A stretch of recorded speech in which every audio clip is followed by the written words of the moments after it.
artikel jurnal. Jadi artikel jurnal nggak? Iya, saya jadikan. Ya itu saya potong-potong jadi banyak gitu lah rencana. Iya. Itu temanya tentang apa? Yang jelas ada misalnya ayat tentang jihad. Ayat tentang jihad. Iya. Idealnya kan pada saat itu ya ulama kebanyakan juga bilang intinya itu memerangi Belanda gitu. Nah menariknya di Muhammadiyah itu enggak.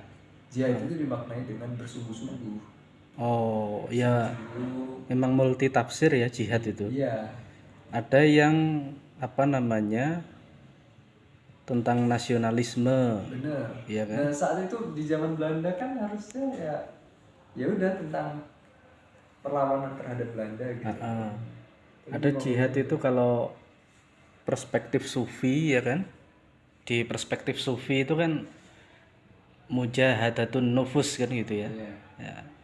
Jadi mujahadah melawan ego Diri sendiri. diri sendiri, melawan ananiyah juga, melawan apa namanya fanatisme yang mengakibatkan diskriminasi ya. Ini sekaligus saya jadikan ini Pak video tugas juga. Tugas latsar. Apa? Diskusi. Ya. Terus tokoh-tokoh Muhammadiyah yang memaknai jihad itu siapa saja itu?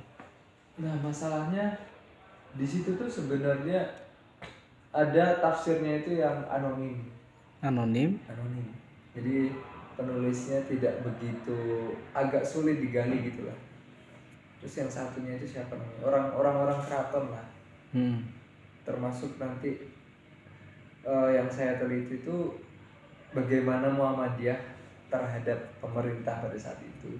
Kalau pemerintah saat itu kan dekat sama Belanda ya. Iya. Nah ternyata Muhammadiyah itu memang dari dulu kenapa bisa berdiri organisasi itu diantaranya ya karena nggak bersifat konfrontatif terhadap Belanda. Oh. Dan Kiai Dahlan itu kan abdi dalam ya. Iya. Sedangkan dia membuat perubahan besar lah pada saat itu. Tapi kok dia masih tetap di posisi abdi dalam. Berarti kan perubahannya nggak seradikal itu, memang pelan-pelan gitu. Yang menarik sih. Kalau yang sekarang kan seolah-olah Muhammadiyah itu ya antitesa dari budaya Jawa kan. Kalau sekarang beberapa waktu kan kita anggapnya gitu ya, Muhammadiyah itu antitesa dari budaya Jawa. Ternyata setelah diteliti itu Muhammadiyah itu justru dekat sekali dengan budaya Jawa. Bahkan Awalnya dulu ya. Bahkan sempat Kiai Dahlan itu membolehkan salah satu muridnya itu sholat menggunakan bahasa Jawa. Sholat menggunakan bahasa Jawa. Iya. Jadi tidak pakai bahasa Arab ya. Ya karena masih dalam tahap belajar ya. Iya. Kan ada salah satu mazhab yang membolehkan juga kan. Ya itu termasuk berarti kearifannya Kiai Dahlan juga ya ketika itu. Sholat menggunakan bahasa Jawa itu kan kalau secara fikih ada yang tidak membolehkan karena harus pakai bahasa Arab atau redaksi-redaksi yang sudah ditentukan ya doa-doanya itu dalam sholat itu. Tapi untuk proses belajar tahap awal itu boleh. Lagi ada di lingkungan keraton kan yang memang Jawanya kuat banget. Betul. Tidak seperti daerah misalnya di daerah pesisir yang memang dekat dengan pesantren itu mereka Arabnya udah lebih kuat lah. Arabnya lebih kuat ya. Kalau pesantren kan identik dengan kitab kuning kan ya. Pegon tadi kan. Pegon. Sedangkan keraton ini budaya Jawanya sangat kental sekali karena lahirnya Muhammadiyah itu memang dari Jogja ya. Budaya keratonnya kental, tradisi masyarakat Jawa entah itu ritual keagamaan ataupun ritual adat itu kan masih kental. Makanya sekaten sampai sekarang di Jogja itu kan nggak hilang. Iya. Sekaten itu apa itu? Sekaten itu salah satu budaya di Jogja yang terjadi di bulan Suro. Nanti pokoknya ada ya ritual-ritual tertentu. Nah Kiai Dahlan itu tidak mengubah itu. Jadi masih tetap membiarkan. Iya. Padahal ya mungkin ada beberapa yang berseberangan dengan Islam murni ya. Jadi maksudnya Islam murni Kiai Dahlan itu tidak serta-merta memberantas budaya. Betul. tapi masih membiarkan budaya. Terus nah yang digarisbawahi juga sama Kiai Dahlan itu kan bagaimana orang Islam ini harus juga menguasai iptek Betul. Untuk kemajuan kan ya. untuk kemajuan di zaman menjadi. Memang Kiai Dahlan itu kan lebih ke apa namanya pergerakan Muhammadiyah itu untuk membawa kemajuan agar berpikirnya itu tidak primitif gitu kan, maju. Cuma kalau Nahdlatul Ulama itu kan seringkali diidentikan dengan Islam pribumi, pribumisasi Islam, bukan Islam pribumi ya. Kalau konsepnya Gus Dur itu kan pribumisasi Islam itu semacam nilai agama Islam itu supaya melebur dengan budaya lokal Indonesia. kan gitu. Itu sebenarnya mirip dengan dakwahnya Wali Songo tentang akulturasi budaya kan, atau mengislamkan budaya. Kalau Wali Songo itu seperti apa, ritual orang mati, kematian itu kan sampai 7 hari, yang awalnya orang Hindu itu berdoa dengan cara mereka diubah menjadi apa, cara-cara Islami ya, cuma tradisinya tetap bertahan. Tapi ada yang menarik dari ini Pak, dari penelitianku itu ya. Jadi kan aktif di NU Pak? Atau pernah meneliti NU gitu? NU itu tidak pernah meneliti ya, cuma nulis-nulis pendek tentang Gus Dur itu pernah. Oh, nah Kalau aktif di NU itu pernah di Ikatan Sarjana Nahdlatul Ulama di Kecamatan Wates ya, tingkat kecamatan. Kelas apa ya, kecamatan, tidak sampai cabang itu kan.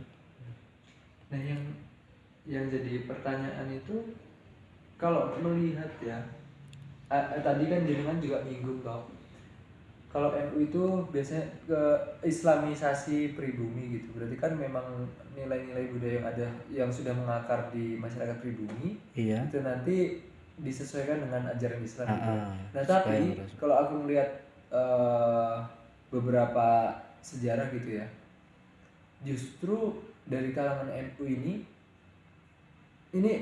tafsiranku ya, Iya. malah lebih dekat dengan Arab. Misalnya lebih memilih pakai surban, lebih memilih pakai Oh gamis iya, dan secara sebagainya. penampilan begitu. Iya. Iya. Beda dengan Muhammadiyah awal ya. Muhammadiyah awal itu justru masih pakai belangkon, masih Betul, pakai betul. kemben segala macam. Pokoknya Ya, yang itulah. sangat identik dengan budaya Jawa gitu. Jadi memang bisa dimaknai apa ya?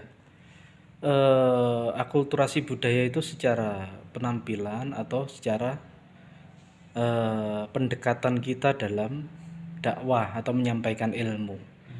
Seperti di pesantren-pesantren NU ya, meskipun yang dibaca itu Ihya Ulumuddin, itu tapi cara memaknainya itu pakai bahasa Jawa, di Kediri, di Jombang, di Tulungagung dan lain sebagainya Kan? ya. Terus nanti kalau di Sunda, kiai-kiai Sunda itu kalau memaknai kitab juga pakai bahasa Sunda. Jadi itu mungkin bentuk apa ya? Tetap dalam rangka mengangkat budaya lokal. Jadi memaknai kitab-kitab para ulama itu dengan kearifan bahasa lokal gitu aja mungkin. Cuma kalau apa, dalam organisasi itu kan masih kalah maju dengan Muhammadiyah NU itu. Muhammadiyah itu sudah melesat jauh tuh sekarang loh ya, Muhammadiyah sekarang melesat jauh, universitasnya maju, mampu mengembangkan berbagai yayasan yang maju ya, sekolah-sekolah, kampus-kampus. Sebenarnya kan memang dari awal itu konsepnya udah sama Kiai Dahlan kan gitu. Iya. Zaman itu kan, zaman berdiri Muhammadiyah kan organisasi yang benar-benar terstruktur masih jarang ya. Iya. Bentuk pertanggungjawaban, apalagi organisasi agama, bentuk pertanggungjawabannya itu orang menganggap ya tanggung jawab kita hanya kepada Allah gitu. Iya. Sedangkan Kiai Dahlan itu punya gebrakan. Ya selain punya tanggung jawab kepada Allah, kita juga punya tanggung jawab di internal organisasi gitu. Oh iya iya. Itu kan salah satu. Itu kan hablum minannas kan, termasuk hablum minannas. Itu tata kelola memang Muhammadiyah jago ya. Secara organisasi bagus. Dananya besar, Iya. tata kelolanya bagus. Karena memang kalau saya lihat sendiri sekarang ya, fenomena sekarang tidak menggeneralisasi semua Nahdlatul Ulama ya, orang-orang NU ya. Cuma memang kalau Muhammadiyah itu orang-orangnya itu jarang yang kaya-kaya, meskipun donaturnya dari perusahaan-perusahaan bos-bos ya. Cuma di Muhammadiyah itu yang kaya organisasinya. Jadi kaya sekali organisasinya, dananya banyak. Kalau NU yang kaya itu person-person keluarga-keluarga tertentu. Mungkin pesantren tertentu, duriah tertentu ya. Jadi anggaran itu tidak merata ke seluruh warga Nahdlatul Ulama, tapi hanya di beberapa saja, beberapa titik keluarga tertentu. Jadi yang kaya-kaya itu hanya tokoh-tokohnya. Sedangkan di Muhammadiyah sisi positifnya itu di itu organisasinya kaya meskipun orang-orangnya biasa-biasa. Karena kan memang di Muhammadiyah kan egaliter ya Pak. Nah